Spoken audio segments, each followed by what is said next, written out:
നമസ്കാരം, ഫാസ്റ്റ് ന്യൂസിലേക്ക് സ്വാഗതം. വയനാട്ടിൽ വീണ്ടും ഷിഗല്ല. ബത്തേരിയിൽ 5 കുട്ടികൾക്ക് കൂടി രോഗം സ്ഥിരീകരിച്ചു.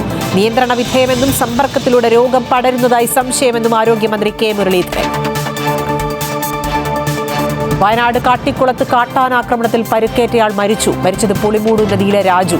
ആന ആക്രമിച്ചത് കൃഷിസ്ഥലത്ത് വെച്ച്. പ്രതിഷേധവുമായി നാട്ടുകാർ.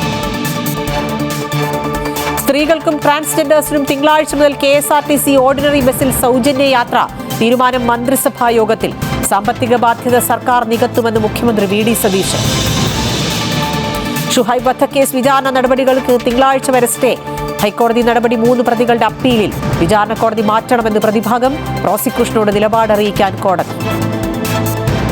വധശ്രമക്കേസിൽ അറസ്റ്റ് ചെയ്ത തിരുവനന്തപുരം കോർപ്പറേഷൻ വാഴോട്ടുകോണം കൌൺസിലർ സുഗതനെ കാപ്പ ചുമത്തി ജില്ലാ ജയിലിലേക്ക് മാറ്റി.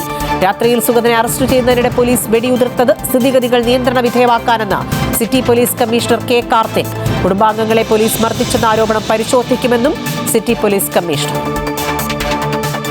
കശുവണ്ടി അഴിമതി കേസിൽ കർശന നിലപാടുമായി ഹൈക്കോടതി. പ്രോസിക്യൂഷൻ അനുമതി നൽകുന്ന കാര്യത്തിൽ ഉടൻ തീരുമാനമെടുക്കാൻ നിർദ്ദേശം. കോടതി ഉത്തരവ് പാലിച്ചില്ലെങ്കിൽ വീണ്ടും കോടതിയലക്ഷ്യ കേസെടുക്കുമെന്ന് താക്കീത്. നടിയെ ആക്രമിച്ച കേസിന്റെ അന്വേഷണത്തിനിടെ ഹർജി പരിഗണിക്കുന്നതിൽ നിന്ന് 2ാമത്തെ ജഡ്ജിയും പിന്മാറി. മെമ്മറി കാർഡിലെ ദൃശ്യങ്ങൾ ചോർന്നുവെന്നും അന്വേഷണം വേണമെന്നും ആവശ്യപ്പെട്ടായിരുന്നു അതിജീവിതയുടെ ഹർജി. ജസ്റ്റിസ് കൗസർ അടപ്പകത്താണ് പിന്മാറിയത്. ഹർജി മറ്റൊരു ബെഞ്ച് പരിഗണിക്കും. രാജ്യസഭാ തെരഞ്ഞെടുപ്പിൽ മീനാക്ഷി നടരാജന്റെ നാമനിർദ്ദേശ പത്രിക തള്ളിയ നടപടി ജനാധിപത്യത്തിന് അട്ടിമറിയെന്ന് കോൺഗ്രസ്. KC വേണുഗോപാലിന്റെ നേതൃത്വത്തിൽ നേതാക്കൾ തെരഞ്ഞെടുപ്പ് കമ്മീഷന് പരാതി നൽകി. വിവരങ്ങൾ ചേർക്കാൻ അവസരം നൽകിയെങ്കിലും കോൺഗ്രസ് സ്ഥാനാർത്ഥി തയ്യാറായില്ല എന്നതുകൊണ്ടാണ് പത്രിക തള്ളിയതെന്ന് തെരഞ്ഞെടുപ്പ് കമ്മീഷൻ. പ്രതിഷേധം കടുപ്പിക്കാനൊരുങ്ങി കോക്രോച്ച് ജനതാ പാർട്ടി.